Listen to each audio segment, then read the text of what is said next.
కదా. ఒకటేంటంటే wrong statement ముందు అది డ్రాప్ చేసుకోమనండి. శాంతి భద్రతలు లేవు అన్నమాట డ్రాప్ చేసుకోవాలి. మీరు బేస్లెస్ స్టేట్మెంట్ ఇచ్చి స్టేట్మెంట్ చేస్తామంటే మాత్రమే ఒప్పుకోము. దాని గురించి చర్చించడానికి నేను రెడీగా ఉన్నా. శాంతి భద్రతల గురించి కానీ, క్రైమ్ గురించి కానీ, వాళ్ళ మీద ఎలిగేషన్స్ గురించి కానీ, దేని గురించి చర్చించడానికైనా as a home minister I'm ready. మీరు ఎప్పుడు పెట్టుకుంటారంటే పెట్టుకోండి, నేను రెడీగా ఉన్నా.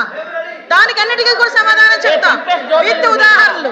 ఇంకోటి చెప్తున్నా అధ్యక్ష, ఇందాకే బొత్స సత్యనారాయణ గారు గౌరవంగా మాజీ మంత్రివర్యులు, పెద్దవాళ్ళు, సీనియర్ మోస్ట్ రాజకీయ నాయకుడు, ఆయన ఒక మాట అన్నారు, అంబటి రాంబాబు గారు వాళ్ళ తల్లి గురించి ఎవరో మాట్లాడారని.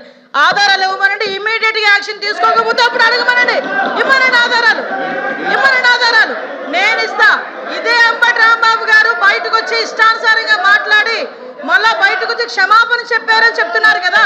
క్షమాపణ చెప్పే ఉద్దేశం అయితే విత్ ఇన్ పావు గంటలో వాళ్ళ ఇంట్లోంచి బయటకు వచ్చి మాట్లాడుతూ నా కుక్కను కూడా టచ్ చేయలేరు, ఏ పోలీసు వస్తారు రమ్మని చెప్పినప్పుడు ఆ మాట్లాడు గురించి మాట్లాడినట్టు అంటే ఇలాంటి మాట్లాడి రచ్చగొట్టేటట్టుగా మాట్లాడి నిన్న జైలు దగ్గరికి వెళ్ళి ఇట్ట పాడతాడు. ఆయన మాజీ మంత్రి అండి, ఏం మాట్లాడుతున్నారండి, ఏ సైకిల్ చేస్తున్నారండి, సమాజానికి ఎటువంటి మెసేజ్ ఇస్తున్నారండి? అలాంటి వ్యక్తి గురించి ఇలాంటి సభలో, పెద్దల సభలో ఇంత చర్చ అవసరమా అసలు?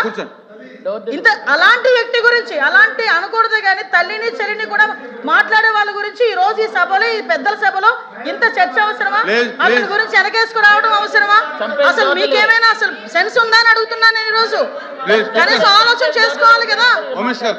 ఎలా పడితే అలా మాట్లాడడానికి, ఏది పడితే మాట్లాడడానికి ఇది దేవాలయం లాంటి కౌన్సిల్, పెద్దల సభ ఇది.